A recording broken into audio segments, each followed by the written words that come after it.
Brian says, hello, Austin and Robert. My name is Brian T, and I've been listening to your podcast since 2023. Thank you both so much for your incredible information. I really appreciate it. Last week, I started a public.com account, and I'm depositing $100 every 2 weeks. I also started a Roth IRA, and I have deposited $100 into it so far. I'm 37 years old, and I'm a disabled veteran. So I receive a monthly stipend each month. I don't have any money in my savings, and I'm working on my honest budget here in January to start the year. Now, currently, my job does not offer a 401k, so I need help with my investing. I know on the podcast, you say I should be diversifying between the S&P 500, some cool ETFs, some cryptocurrency, and other things like that. And I know they offer fractional shares on public, but I'm stuck as to where I should really first start investing. Do I really just diversify my $100 deposit into 4 or 5 different options every time?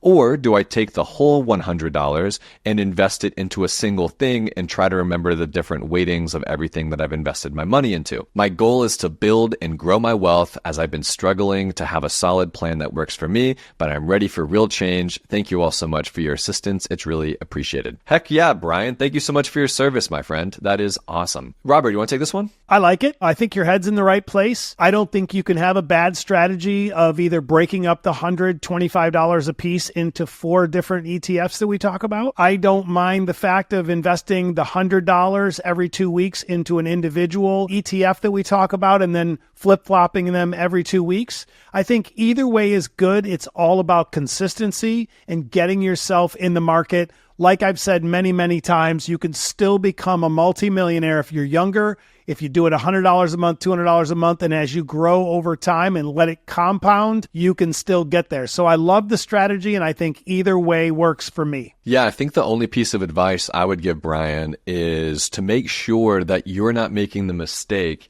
of putting $100 a month in the Roth IRA and $100 a month in your bridge account, right? Those are 2 separate accounts. If you only have $200 a month to invest, that is less than the $588 per month on average you'd need to max out your Roth IRA at $7,000 a year. So in my opinion, Brian, you should put all $200 into that Roth IRA, because we want to make sure we max out the Roth IRA every single year. It's the most tax advantaged way to retire. A tax-free millionaire is how I like to describe it. It is a wonderful account that allows that, and Public has that in their platform as well. So if you have $200 a month and you're doing $100 in the Roth IRA and $100 in a separate account, like a trading account or something, don't do that. Sell everything that's in the account that you have, a bridge account, trading account, whatever. Move all of that cash into your Roth IRA. And to Robert's point, you can be buying $25 into VOO, $100 into VOO. It doesn't matter. But as long as you're in these tried and true ETFs and index funds like VOO, QQQ, SPYI,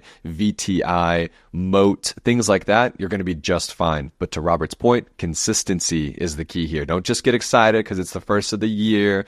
You're putting some money aside, and then summertime comes along and you want to go on the vacation, or you want to go out with the buddies, or find that $200 every month and stay consistent with it. So real quick, I want to put something back on you, Austin. What do you recommend for our listeners when you're starting out small with that couple $100 a month to invest in putting it into all of it into the Roth IRA, since you're not going to be able to max it out anyway at $200 a month each year? Where do you recommend they get to before they start to build that bridge account, so they do have some money that is pre-tax and still liquid if they were to need it down the road versus the Roth IRA? Yeah, that's a good question. So first off, this $200 a month, assuming from 37 to 67, so 30 good years of investing ahead of you, is $700,000. So you would have contributed $72,000 into your Roth IRA, and it would have grown to $700,000 of tax-free money for your retirement. So like $200 doesn't sound like a lot, but we're talking about nearly $1 million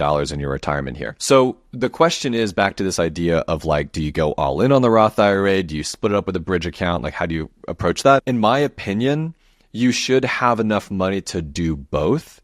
And that means you have an income problem. If you don't have enough money to do both, I think you have an income problem. You need to either get your income up, right? How do you raise your household income by 15, 25, 50% over the next 3, 5, 7 years? Have a plan for your career. We talked about side hustles. We did a whole episode on that. Or two, do you have a spending problem that's taking away from your investing? I'm a really big believer in having these different accounts and being able to have the autonomy over a Roth IRA and a bridge account and a crypto and a 401k and all that stuff. But having that autonomy only happens if you have the income for it. And if you don't have the income for it, you need to have a plan in place that allows you to get the certificate you need to get the extra $7 an hour, or get the new, certificate to go lateral into a different job, or whatever's going on to grow your income. Maybe not in the next 12 to 24 months, but definitely in the next 36, 48, 72 months. I love the coverage there. And what it really illustrates for me is we don't want people continuously borrowing from their future for the present. And that's why I like your philosophy of getting it all into the Roth as much as possible when you have that small of an amount. But I also want to make sure that people understand whether it is the Roth or the bridge account, the goal is to not put it in, grow it, and continually take it back out, because then that's lifestyle creep. That's the shiny ball syndrome. And you're not integrating delayed gratification, which is very, very important. I see it all the time. People build up to 100 grand. They get their base going. It's looking good. Then they spend 60 on a new car. Then they build it up again. And then they spend 60 or 40 or 50 of it on a boat or whatever. The goal is put it away, forget it exists, keep growing it so you are set up for the future. Couldn't agree more, Robert.